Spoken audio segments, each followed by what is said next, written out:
Hi, welcome to our video. For those of you that don't know me, my name is James McGarvey. I'm the Executive Director of the Church Safety Guys, and our website is churchsafetyguys.com.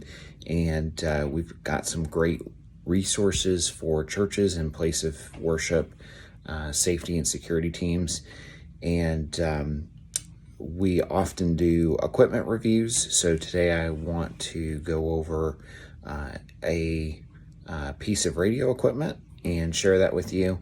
And then also just remind you that if you're looking for free resources for church safety and security teams, you can download our church security app at churchsecurityapp.com, and that's on the iOS or Google Play stores, and it's a absolutely free app. You can download that and then register free and access some great content on the go for you and your team and your church or place of worship. So today we're going to be talking about the RT85 radio, and it's actually Retevis radio, and they were kind enough to send us a couple to test out and actually do a review on. So we'll do an unboxing and then go from there. All right, so this is the unboxing of the Retevis RT85. So it comes in a pretty standard box. Here's the user manual. It is an analog two-way radio, so it's got some upgraded features for that. It can run about 200 channels, plus it also has an option to do FM radio, although when I turned the FM radio portion on and tried to use it, it wasn't as clear for a radio station, but it is what it is. So I'm not sure how many people would actually use this for, at least in church safety or security, would use the radio for the FM radio component, but it's an interesting and unique feature. So here's the antenna. You have the radio. And also in the box, we've got a warning packet, just a charger, belt clip that actually screws on. Let's see here, screws on the back, and you can kind of see what that's made out of. Pretty standard for a ham radio, and then you have a little lanyard that you can tie through right where my thumb is there, if you want to do that. So not a lot of extra features as far as you don't get a headset or anything like that, but it's a standard Kenwood earpiece headset. Put this back, and then I have one that's actually put together. So one of the things about this, and I'll turn this on so you can hear it, and I'm not sure if I can, there we go. You can kind of see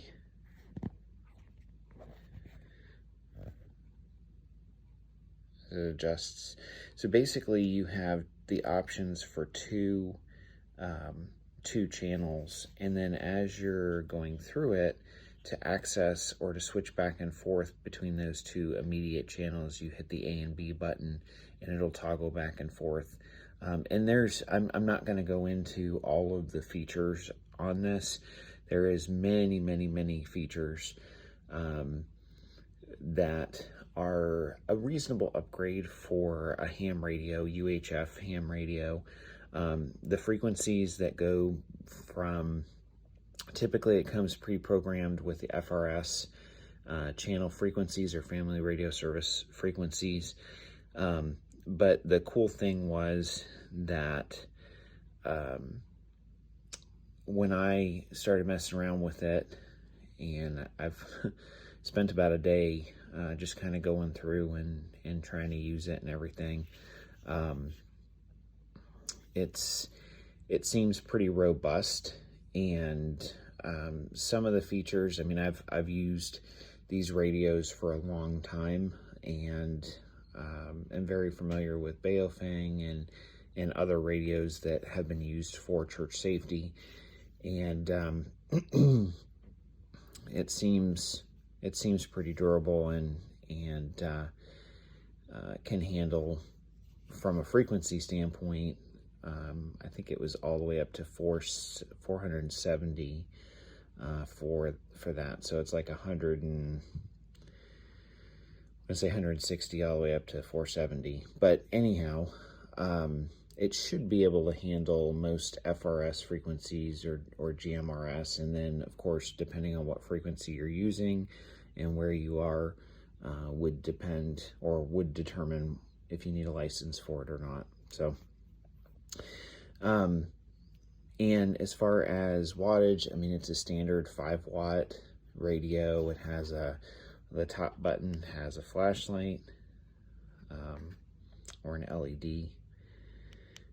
And that's pretty standard. And if you go in and you use the Chirp software, it took me a little while, and I'll explain on that in just a few minutes, but it took a little while, but I was able to go in and adjust what these side buttons are. So on the left side, you've got the flashlight, you've got your push to talk button, and then on the bottom you've got the monitor, and then on the other side you have the headset, and then that just pops out, and it's just a Kenwood pin standard headset. So the interesting thing about this is, and what might throw some people off, is that there's no channel like lever at the top next to the volume. When you turn this, it just turns it on and it helps you adjust your volume. So basically there's a little bit more hands-on with this, and with the A and B button, you can toggle between those two channels or two frequencies, or it'll hold up to 200 channels. It comes with 16 programmed in. So if you circle through or cycle through the up and down arrow, you'll see there's a little number alongside the frequency, and that tells you what channel, and you can actually hit that, you know, if you want to get to channel 16 or whatnot. So, and then there's a menu button. If you hit F for function, it'll give you the menu, and you can scroll through and turn off like the voice, beeping, different things like that. And then you can also hook it up and change that with Chirp as well. So overall, so let's get into overall impressions. Like I mentioned, I've used Retevis for a long time, pretty much every radio brand out there for church safety, and it feels solid. Like, for the price point, it's a good value. Now, I would say that's part of the pros. It's very clear. The speaker is very clear for the tests that we did. And then also, it doesn't feel like if somebody dropped it, it would like instantly be broken. Although the spring system in the back, it's a pretty standard spring system, about as inexpensive as you can possibly get. And I think I have somewhere around here, I have an MD380 TYT, which is extremely similar. The only difference is that there's several differences. The major difference is the TYT is actually a digital DMR radio, where this is purely analog, so you can't use this for digital. But what's interesting is that with the spring, I think I've replaced this back clip and battery like once in 2 or 3 years of using it every Sunday, and they just wear out. They're not, you can kind of see down in there, they're not made extremely hardy, but the radio itself feels good in your hand. It feels solid. And my take would be that it would be pretty durable and it would last a long time. So what are some of the cons to the Retevis RT85? Well, I told them when we were talking about doing this review that I was going to be extremely honest, and I am. I would not purchase this for church safety unless you are extremely well versed with programming Retevis radios or ham radios in general. I would put this on probably medium to hard. Now, Retevis told me that it was a very simple ham radio, and they tried to design it so that everyone could use it. The problem is that even with the massive book, when I first got it, I had to actually, I spent probably a couple good hours Googling and trying to find, okay, so the thing that you can kind of see the frequency there a little bit. The thing that we're talking about, the cons, the thing that I didn't like, or I don't like about this, is that I was trying to put in a very specific frequency that, from what I read, it would take it. And that frequency was 464 5000. You can see it on top there. And the challenge was I just couldn't get the radio to take that frequency. It wouldn't go above 430. And there was no explanation whatsoever saying why it wouldn't take it. It just wouldn't take it. So it wouldn't take it manually, wouldn't take it with the chirp software, etc., etc. So I spent an enormous amount of time yesterday trying to track down why, and did I misread something? Is the radio broken? What's going on? I finally emailed the company, Retevis, in support, and kind of got back a snarky response saying it's a simple radio, you should be able to figure it out, but if you can't figure it out, then try unlocking it by pushing the one button while you turn it on. And I'm like, okay, because that unlocks a larger portion of frequencies to enter.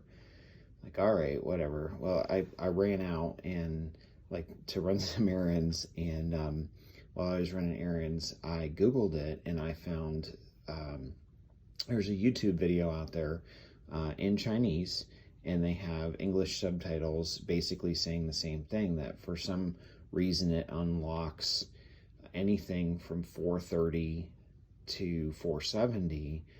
You have to make sure the radio's off, push the one key, and then turn it on, and you'll hear a unique tone, and then you can actually manually enter the frequency that you want. Oh my goodness. Okay. So that is just absurd and crazy, and there wasn't an explanation anywhere in the manual. So that really irritated me. The fact that I spent so much time and, I've got a computer, I've got a laptop that I only use for programming ham radios and this stuff. And it was very frustrating to me. I wasn't impressed. So the key for this, now I was able to get it to connect and use the frequency I wanted and everything else. So that was a good thing. But is somebody that doesn't know, let's talk about church security and safety for a second. Someone that doesn't know anything about these, like a Sunday school worker, whatever, are they going to understand that you press this to toggle back and forth between channels? No, they're not. Would a security person, safety person at church have patience to mess around with this as long as I did? I don't know.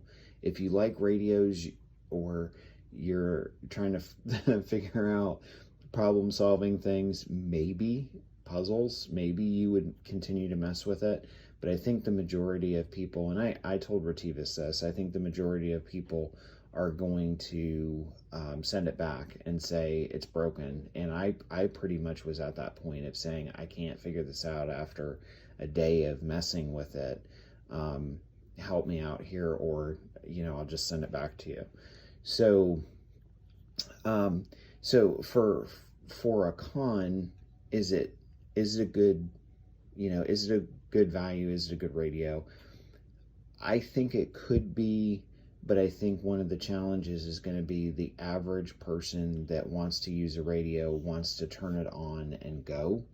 And you might find yourself trying to explain some of the buttons to them. I mean, if you're handing out radios and you turn it on and okay, it's got to be on channel 1 for this frequency, and glance at it and the frequency, then that could be okay to hand out a radio to somebody, or to set a radio out in a Sunday school room or something like that, and just say, okay, listen for discussion. If you need to talk, don't touch anything but push this button. So it is what it is.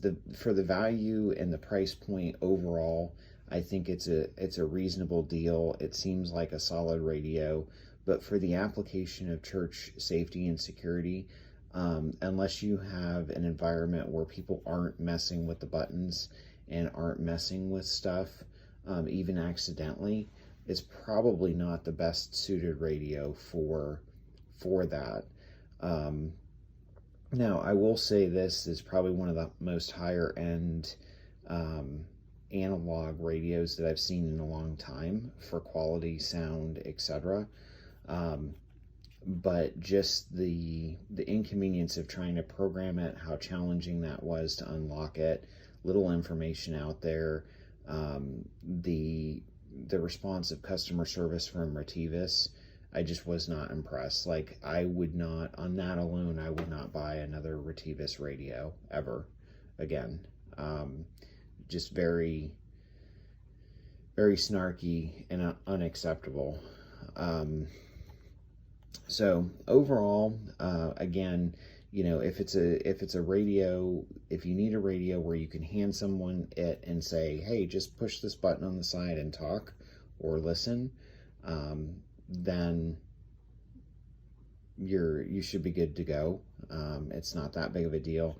But if you have a safety team or an application where someone may be messing around with this stuff, and I mean, pretty sure you can lock stuff down, but just even the accidental, oops, I pushed this A/B button, now all of a sudden it's on channel 2, and I could just totally see a Sunday school teacher picking it up and accidentally hitting that and not realizing it because there's no sound toggling back and forth, and then, keying it, and, at that point, being mad because nobody hears them or can't hear them. So it is what it is, but that's definitely my review of the Retevis and RT85.